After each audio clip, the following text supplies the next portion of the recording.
Today, President Trump and I spoke on the phone.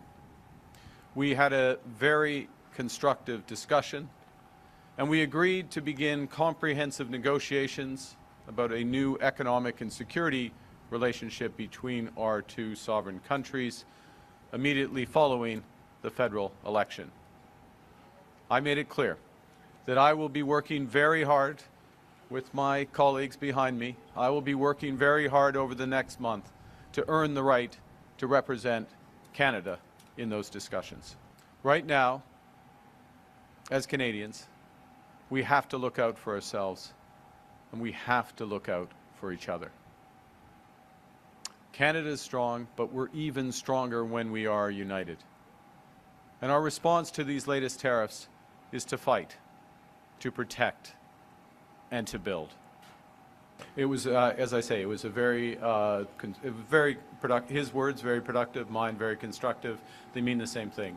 It was a very cordial, substantive call.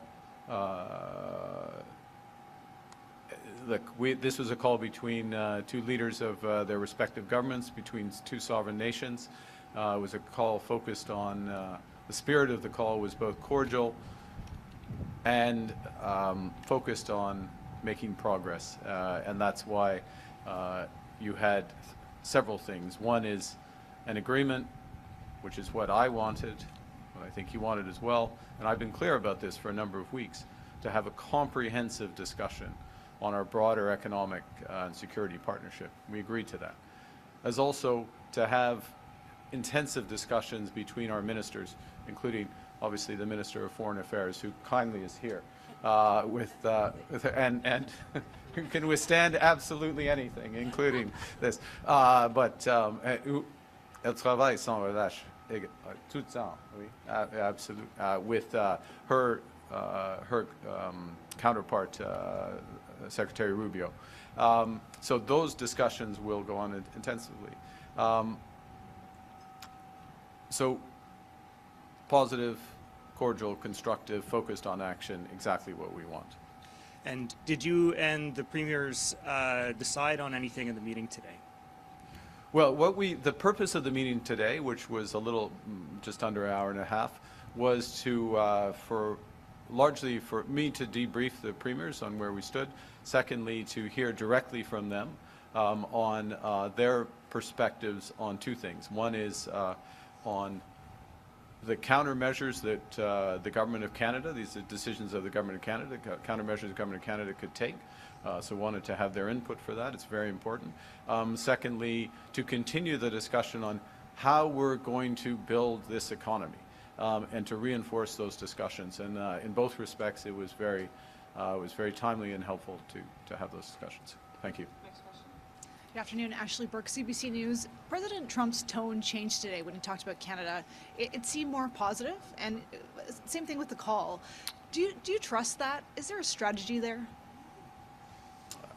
There's always a strategy in a negotiation. Look, I think we've been clear about our priorities, how we're going to approach this.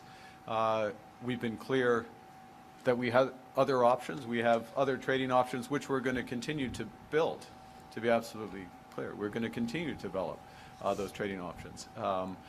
We've also been clear about our priorities here domestically and how we're going to build out this country.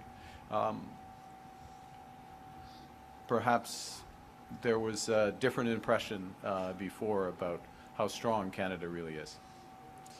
You've said that you wouldn't sit down with Mr. Trump and talk to him unless he respects Canada's sovereignty. Did you convey that to the President today, and if so, what did he say?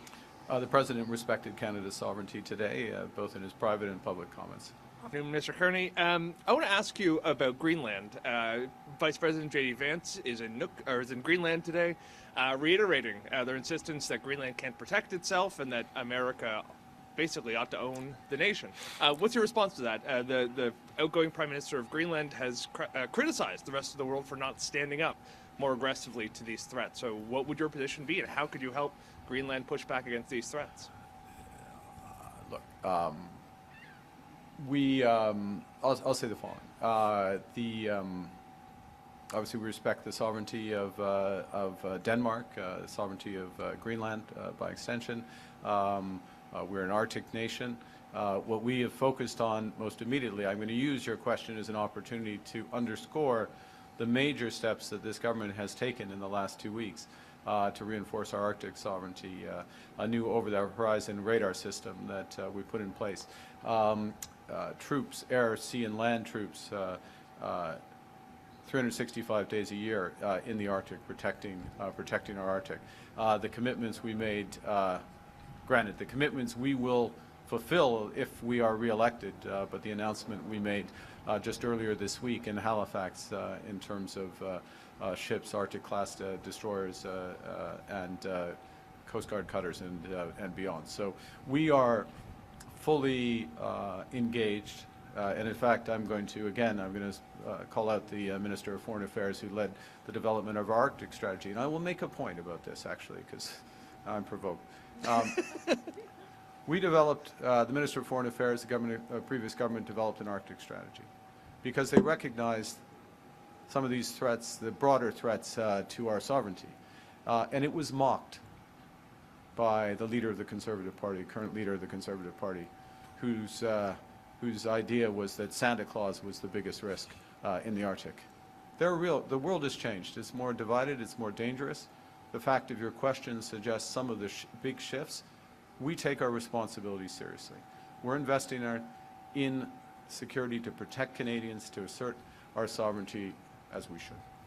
And how do you envision helping pushing back against Russia and China in the north, especially without something like the Arctic Council, which has basically been defunct now for a couple of years? Do you envision rebooting some version of cooperation with the Arctic nations?